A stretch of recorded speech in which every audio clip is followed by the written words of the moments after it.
So what I want to demonstrate today is the concept of passive insufficiency. And passive insufficiency is related to the inability of a two-joint muscle to lengthen across both of its joints. So first of all, let's just look at this bungee cord. So this bungee cord crosses one joint here, and it crosses another joint here. If I want to bend this joint, I can do that, but I can't go all the way back. And the reason I can't go all the way back, you can see it kind of tensioning. It can't go all the way back because there's tension across this joint here. So you can actually see the bungee cord sliding, and I can feel a great deal of tension when I bend the knee. Let's just say it's a knee, for example. But when I bend this joint, I feel a great deal of tension here. And consequently, I can't bend it all the way back. All right? Now, again, the reason for that is that this bungee cord right now is lengthened at this joint, and as I bend the knee back, it's being lengthened at this joint. But if I can put it on slack and take some tension out of that bungee cord by bending, now I've got some slack here. I've got some extra play. Now I can bend this all the way back. No problem at all. Now this is something that happens with two joint muscles. So let's pretend we have a knee. Here's our knee joint, and here's our hip joint. And let's think about knee flexion, okay? There's a muscle, there's a two-joint muscle that crosses the knee and it crosses the hip. That muscle is called the rectus femoris. Now, let's just say, for example, I have a patient lying on their stomach, they're in prone, and I go to bend the knee back. Well, there's a lot of tension in this rectus, okay? And again, the reason that obviously it's going to be different depending on the patient and how tight they are, but I can't bend their knee all the way back. I can push it probably, but there's a lot of tension here, okay?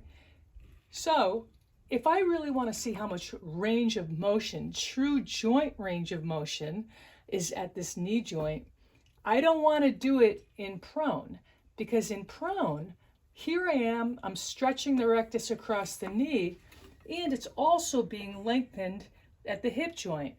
And so the rectus femoris is passively insufficient. It is not of sufficient length to allow full range of motion across the hip and the knee. So if I want to see how much range of motion is at the knee joint, how much true joint range of motion is at the knee joint, what I need to do is put it on slack at the more proximal joint. So in this case, what I might have to do is flip my patient over onto their back. And what I'll do is I'll flex their hip. I'll bend their leg all the way. I'll bend their hip joint. So here's my femur. I'll bend the hip. And now, I have no problem here bending that knee. So the knee will bend very easily. I can assess full range of motion here because the rectus is on slack at the hip joint. So the take-home message is this. If we're measuring range of motion of a joint and there's a two-joint muscle that crosses that joint, it's really important that you put the muscle on slack at the other joint, the joint that you are not measuring.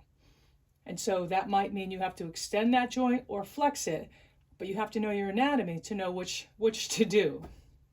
I'm going to use another example.